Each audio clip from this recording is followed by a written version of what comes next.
up, everyone? Marc Lobliner, tigerfitness.com, legacy at Carbon here today. What's up, Bryce? How we doing, guys? Bryce, this is the Director of Sports Performance at Legacy at Carbon. Yes, he is. Yes, he is. Last time he didn't say his name, so I actually said his name first.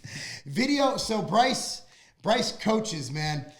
I've done 7,000 plus YouTube videos doing this. Like, oh, dude. So real quick story. So Cammie, she's coming out with a new supplement, right? Yep. So we're filming a commercial yesterday. We tried to do it where she didn't read the script. She just talked about it from her heart because she formulated it, did everything for it, right? It looks beautiful. And she stood there for 30 seconds, blank. Like, when the camera's on and you're on the spot, oh my goodness. But we crushed it at Kabuki, though. Yes, we did. And that was awesome. We don't need a script because we speak from the heart and we speak from knowledge and intelligence and passion. And that's why we're here to talk about different training modalities to help you, whatever it is, coach yourself, coach your kids.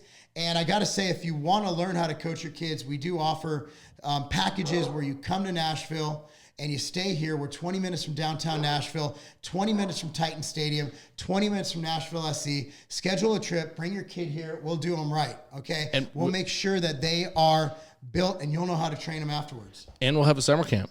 We're going to have a summer camp. So absolutely. We're just you can look for that. That'll be on legacyatcarbon.com. So let's talk about some contrast today. So big thing is, you see training online a lot. You see people do, maybe if it's done correctly, we'll just go off the French contrast method because it's probably one of the most talked about.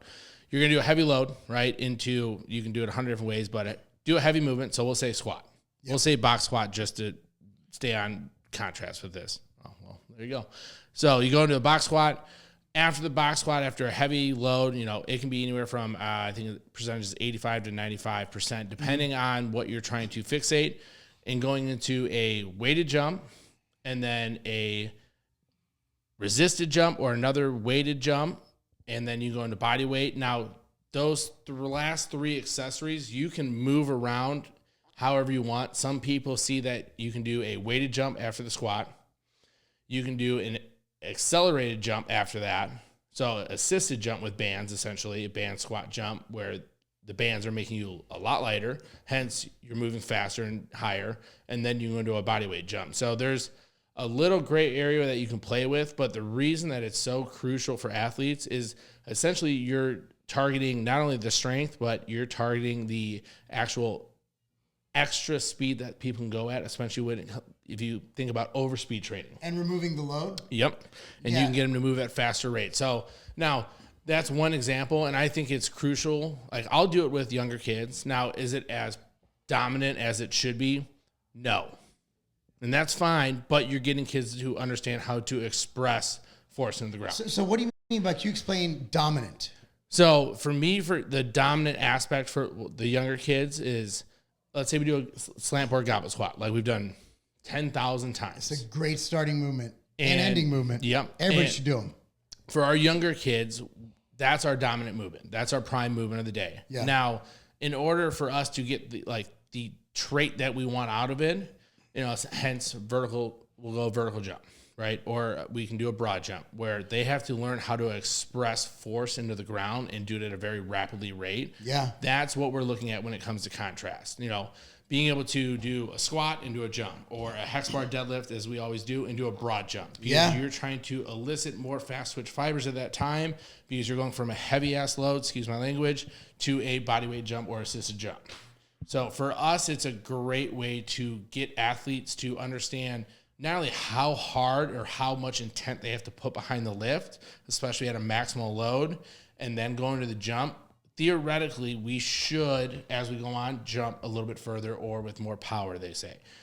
So that's all based on, like you go into triphasic training, you go into Westside Principles, they've done it with athletes. You go into any book that you have behind you, any book I have, it's really common, and it's really common in sprinting. It is. Another thing is you could have fun with it. We actually had the 10-year-old football boys we trained. We had them hit a bag, hit a pad. Yep. So we had the blocking pad. Yep. And they'd come in, they'd do a set Marc of bench press, and so we demonstrated, and Bryce got, we bought it at Academy, man. It's not a good one. And but that red light just pops off. I want to hit someone. And he strikes, and I'm like, Jesus Christ, knock the wind out of me. Which is demonstrating. So the problem with kids, and what I do is when I coach wrestlers, I'll be like, hey, so when you're pushing this sled, think about it like a shot. You want to get down and push into it, right? If you're doing a squat, you're in bottom position and you're exploding out of it, right? If you're doing a hex bar deadlift, you're doing a mat return.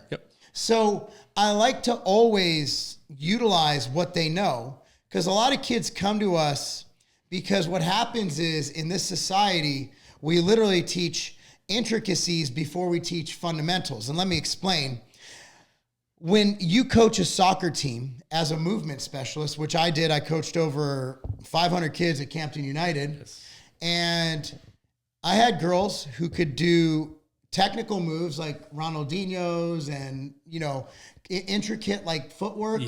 And then one time I had them, first day, I'm like, okay, skip laterally. I demonstrated it. So one of the bigger girls, I'm not saying like a fat girl, just a bigger, more developed girl. At 13, there's different levels of development, right? It was so bad. Everybody was so off. She ended up hitting one girl. One girl hit another girl. It was dominoes. And so what happens is we literally teach kids how to walk before we teach them how to crawl. And that presents a ton of developmental issues. So that's why when people ask how young can children train, I usually tell them as young as they can. And I consider the first training experience to be tummy time.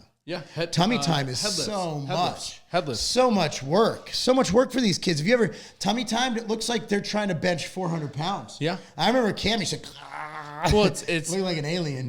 Well, it's funny you bring that up. Like I just got a picture from my wife of our son Cash just holding on to pull-up bars. Just statically holding there by himself, and he's turns 2 on Friday. He started steroids at 1, so he's 8 months.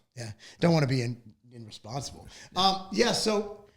So I think that when you look at real life experience, like you're not moving from a loaded position on the field. We're literally running, and a lot of people fail to recognize the role that strength plays. And if you look at Usain Bolt, you ever seen his weight training videos? Dude's a beast. Oh yeah. I mean, you look at any of them, and we've talked about this 100 times. Everyone thinks we're basically 99% strength, when in reality, if you actually come watch a session, it's like 30% strength, 40% strength, movement, speed, skill acquisition, everything after that. And it depends on the season. Like right now, if and what that kid has that day, like yesterday, Preston had wrestling at night. So I didn't do any movement. I'm like, come in, lift, get a little, and then go eat and get ready for practice. And a lot of, you want to avoid redundancies. And that's, going back to the skill acquisition part and I'll bring it in context with what we're talking about is, if I need a kid to acquire a skill, especially running, like easiest way, march a sled, make it heavy as possible. Get a really low angle. And, every set, I did it with the kid a couple days ago. Every set, I put chalk on and said, hey, your hands are going to go here. Your hands are going to go this high. Your hands are going to go this high. And we just slowly increases essentially his angle. And the reason was because every start we did after that, so a body weight sprint, we got him from essentially a kneeling position and just slowly kind of raised him up. And it's a great way as a contrast to make a specific thing you want, hence speed, and put it into context with a real life movement. And that's what I love about it. And that's why we do it a lot, but we do it with our older kids primarily, because it allows us to literally, we can pick an angle we want, especially on the sled. Like when you have 700 pounds on a sled. If you're pushing it high, it's not going anywhere, right? Hence heavy as hell. So we want that really low angle. That way they understand how to project out of a start. And that's the whole reason we did it. The number one rule for any lineman in any sport, pretty much, low man wins. Wrestling, not as much, because you could sprawl, blah, blah, blah. But as far as football goes, the one thing that resonated when I played was low man wins. And so you want to learn leverage. And it's in every sport though. Like it's different positions, different aspects. I understand that. You can come at me with any explanation you want, but at the end of the day, if someone cuts, they have to have 3 powerful steps, And they might be slower on the ground with their foot, but they're going to be the most powerful, most explosive steps they have. I had one of our soccer girls do it. Sid did it. Yeah. We pushed a heavy sled, and we walked over, did a 10-yard sprint, did it 5 times with a monument amount of rest so we can express it the way we want. And that's where people mess up all this contrast up, is they make it a circuit. Yeah. And they make it ever-ending conditioning, which is completely wrong. Well, I mean, it's intent, right? Conditioning is conditioning. That's why we've gone off about this. We actually have a whole video on this, is sports-specific training. That's called practice, you dimwit. That is literally sports-specific training is your sport. What we do is we enhance the movements within the sport. We're not going to teach you how to do a Ronaldinho. I'm not going to teach you how to do, what is a spladle in wrestling. I'm not going to teach you any of that. What I'm going to teach you how to do is make your Ronaldinho more explosive. Yep. I'm going to teach you how to have more balance on it. And I'm going to teach you how to spladle the shit out of someone where they can't escape. That's what we're going to do. So it's just, it's ad nauseum, but you see two things. You rarely ever see the middle ground. You see overthinking or underthinking. Yep. Right? You see the guy with one foot on the Bosu ball doing a curl with one arm, catching a ball with the other arm. And then you see stuff like you see at these cookie cutter, letter and number peoples, like D1.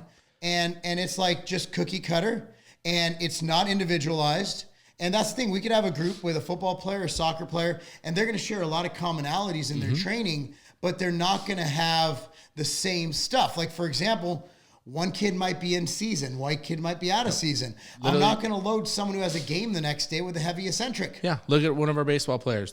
Primary sports football, plays baseball, comes in still 3 or 4 times a week. Yeah. His program is drastically different. It might be the same movement pattern, but the actual philosophy, program, percentage, everything behind it is completely different.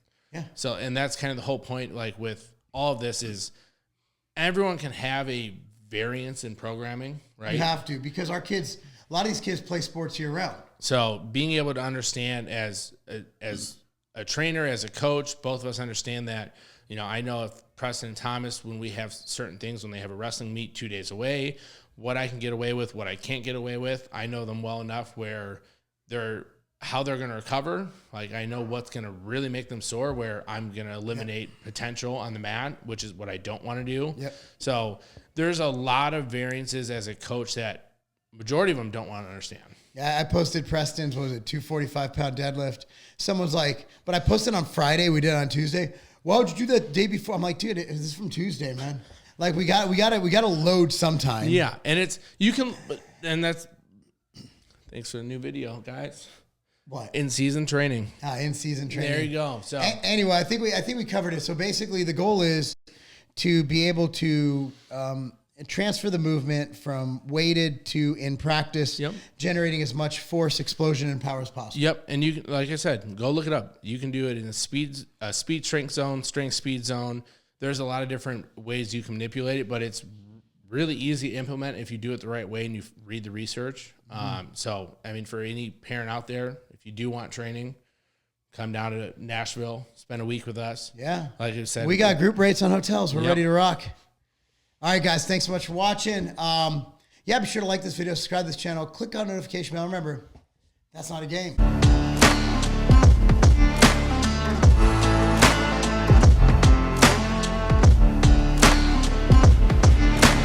I used to have to go through dozens of bottles of vitamins, of supplements, just to get what I need. Look, I'm busy. I'm running multiple businesses. I'm coaching. I'm a professional bodybuilder getting ready for my first pro show. I don't have time to sit there and do all that. I gotta go. I'm on the go all the time. That is why I created MTS Nutrition Immortal. Here's how they look. This replaces dozens of bottles of supplements. So let me tell you exactly what this has. It has probiotics, greens, liver detox, joint support, cardiovascular support, and the most complete multivitamin, multi-mineral supplement ever created. If you have a busy life, or you simply want more time to do the things you love and be able to travel by just taking one simple little pack with you, Immortal's for you.